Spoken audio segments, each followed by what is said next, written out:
It's February 1st, so you know what that means. It's spring! It's really not. But if this blimmin' wind died down, it would actually feel really warm. It's at this month of the year that I have to really stop myself from sowing all of the things way too early. However, running a market farm garden does mean I need to get some crops on so I can be ahead of the trend and have crops early to market ahead of the normal growing season. So at home I have started the first batch of lettuces and spring onions for the year. I've also literally just sown a tray of spinach and a tray of kale. And the flower farm is getting started too because I've sprouted the first of this year's snapdragons.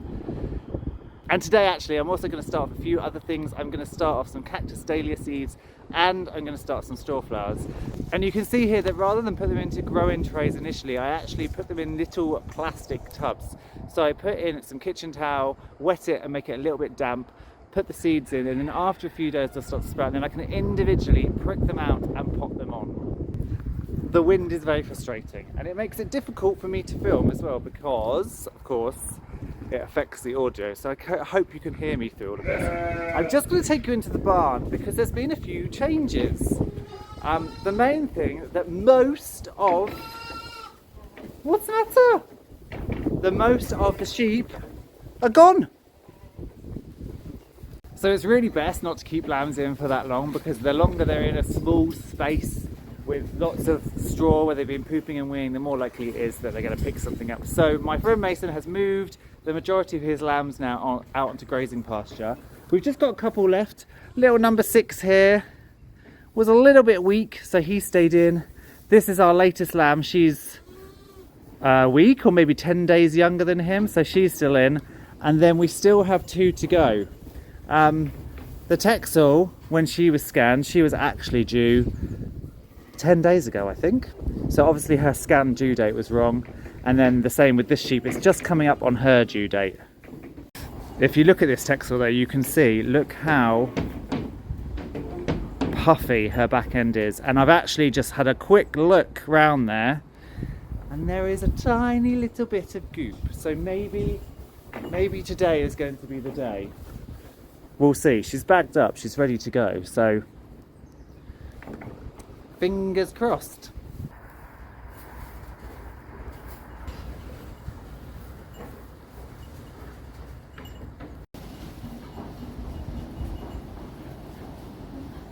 Now the keen-eyed ones of you will notice that there are 4 sheep in here that are not Dorset Downs. And that's because I might have accidentally bought a few more sheep. These 4 ewe lambs, so they were born in 2022, are really nice Norfolk Horns. They were going so cheap. They're really nice, they're pedigree, they're registered, but I got them for an absolute steal. So we have 4 new Norfolk Horns to add to our flock.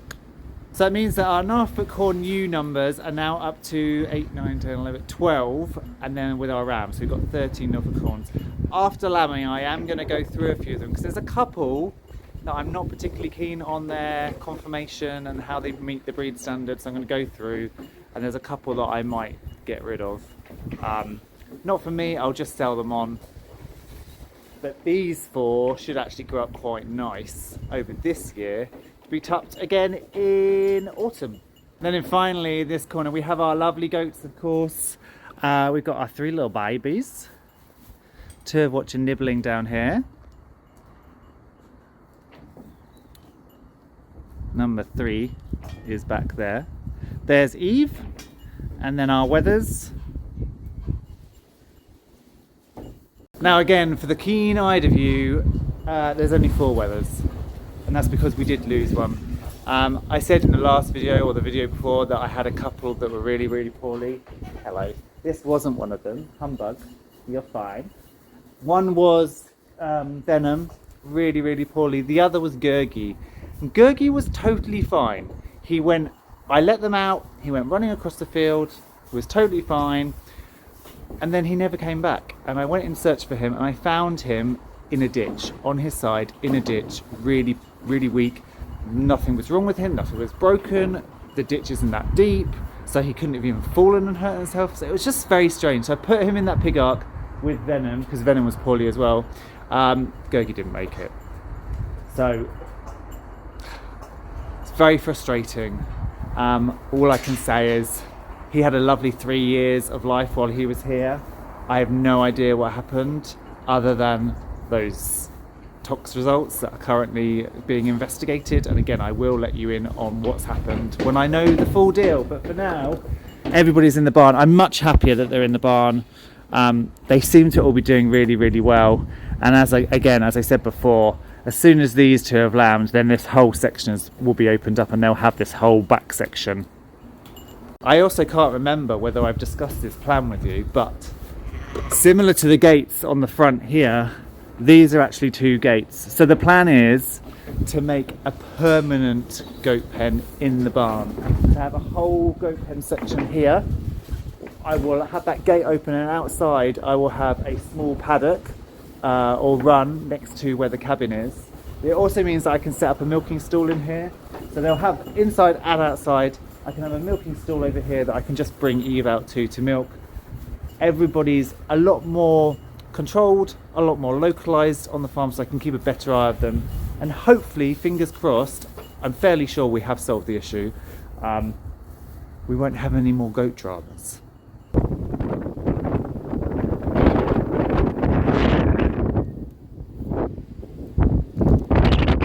See how windy it is. I've done a little bit of work down here at the new wildlife hide pond as well. I've kind of covered the edges a little bit. I'm still waiting for more rain to fill it up, but we've got a little bit of water in. I've done a little bit of landscaping. I've put some peanuts up just to attract some birds. Now eventually the plan will be that feeder won't be on that stand. It will be off to one side, so that if you're taking pictures across from the hide, you won't have sort of feeders in the way. But that's, at the moment, it's just to attract birds in and show them that this is where they can come to get some food. And the same thing, I picked up a muntjac deer that had been hit on the road, and I brought it up here, and I just popped it down here, and you can see it has actually been eaten by buzzards. And I came down one day, and unfortunately buzzards are very, very wary. And they don't like to be on the ground. They don't like to be when anybody might get them. So as soon as I came around the corner, 2 buzzards took off and flew away. But they have been coming down and eating it, which is a really, really good sign. I also got one of my old barrels and just put that there, because I thought actually by the time all the grass grows up, that's quite a nice industrial kind of looking item. And maybe you know, if you want to get a bird on an industrial piece for a more sort of, I don't know, I keep saying industrial. How many times can I say the word industrial? But if you want that sort of picture, then there is that option available. We also conducted the first wildlife transect survey of the year in January, the results of which are on Patreon. So if you are a Patreon, make sure you check in and see all of those results. But kind of the headliners were, we saw snipe, and we saw 3 brand new species of bird, fieldfares and redwings, which are both winter visitors, so it's likely that we may see them this time of year and not any others, but also meadow pipits, which I'd never seen here before, and they actually are residents of this area, so that's quite exciting that we've got 2 new visitors and a possibly new resident bird on site. But as I say, it's all on Patreon. You can join Patreon for just $2 a month, and that's the place to find all our wildlife surveys. This beautiful blue sky also gets me super excited about the prospect of hatching season. And I just want to say a massive thank you to all of you who have emailed about pheasant eggs. I did put up some for pre-order, but they actually sold out within a day. I will have more. Currently, pheasants don't lay the same as chickens, so I don't want to put too many pre-orders up online in case I can't then fulfill them. I also am not putting pre-orders up for the silvers and the Lady Amherst because I've never bred them before, so I need to make sure their fertility is high. Laying season for pheasants normally starts at the end of March, beginning of April, so nearer the time I'll probably put up some more pre-orders. But keep checking on the website for those pre-orders if you want some, or again drop me an email and I'll put you on the wait list.